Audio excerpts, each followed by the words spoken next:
Rush. We have 20 albums worth of things to say about Rush. Our opening statements, our opening thoughts will be with this album here, their eponymous debut from 1974, the only album in Rush's discography not to feature Neil Peart. It instead had John Rutsey on it, who left the band after the recording because of some health issues and the like. Wow. Rush is a band that's gone through many stages.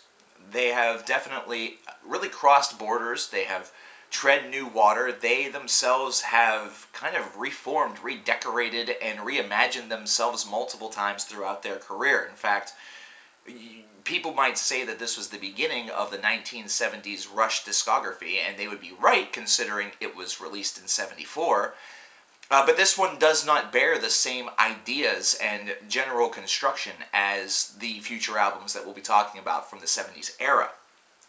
Instead of being one that has the progressive rock charm or those progressive elements that many people cite and love and adore about this band, this one had more of a hard rock approach. This showcased a little bit more of Geddy and the Boys' influences in the hard rock and blues rock department. We're talking bands such as Cream and Led Zeppelin, which could actually kind of explain why on this album Geddy Lee sounds as though he's trying his best to do his best impersonation of Robert Plant. And that's true on this album. There are many locations where you listen to this and it's Canadian Robert Plant. And that's a good thing. That's a good sentiment. It really shows you that these two vocally were very much on par at the time. Now, the Cream references obviously have a lot more to do with the songwriting, has a lot more to do with the guitar work, and the guitar work on this is exceptional. It's very, very well done. Alex Lifeson never disappoints.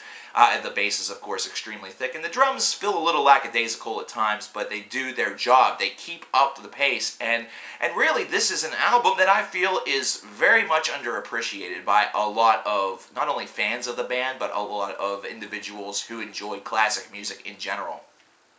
I feel too many people like this album just for one song, just for Working Man, when in reality, this is not necessarily a disc that you should just immediately sleep on. The first track and the fourth track are two notable examples as to why this really should be the case. Here again is the one I'm going to cite, I think, out of those two, considering it's very much like Working Man. It was the conclusion point of side A on the original cassette tape, and at 7 minutes in length definitely bears some similarities. This is one that has very strong songwriting, and I like that we could already tell that Rush was a band that whenever given the opportunity to let their compositions breathe a little bit and kind of think it over a little bit and give it a little bit more of that oomph, that chutzpah that everybody needs, that extra little chutzpah is going to be exactly what's going to drive fantastic tracks. And I really think that here again is one of these underappreciated, really overlooked songs in the Rush discography that oftentimes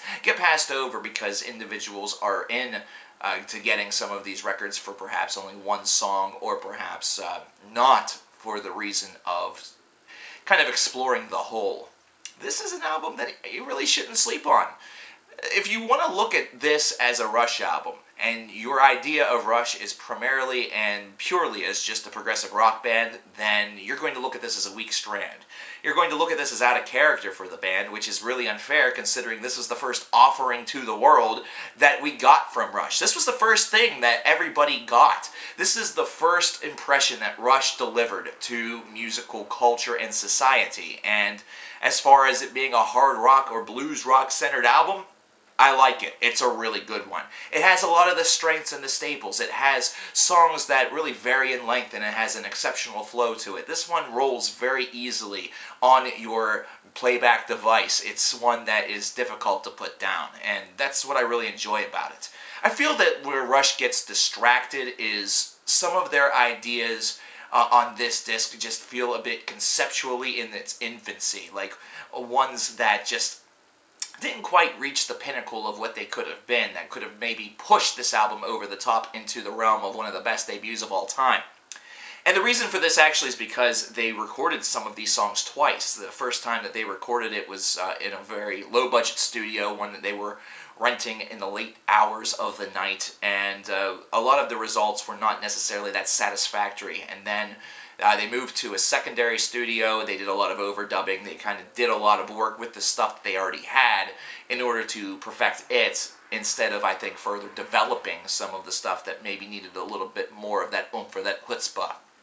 Either way, though, this is not a debut to sleep on. This is not one to just casually pass over and think, oh, this is old Rush. This is Rush from the 1970s, from the 1974 era. If you like moving pictures and stuff like that, you might dismiss their prog rock mastery stuff from the 70s. Don't do that. Not with this one. If you like Led Zeppelin, if you like Cream, if you like any sort of blues rock, if you enjoy Jimi Hendrix even, if you're a huge Led Zeppelin fan, you got to listen to this fucking record. You have to own it. You have to have it. This is quintessential, and you didn't even realize it. You didn't even know it. You thought that they were just the band that did that prog rock spaz-rackery and can't do anything aside from that. Well, guess what?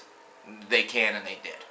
So yeah, this is definitely one that you need to check out. I highly recommend this album. I find it to be a really quirky but very, very well-tailored debut, a signal of things to come.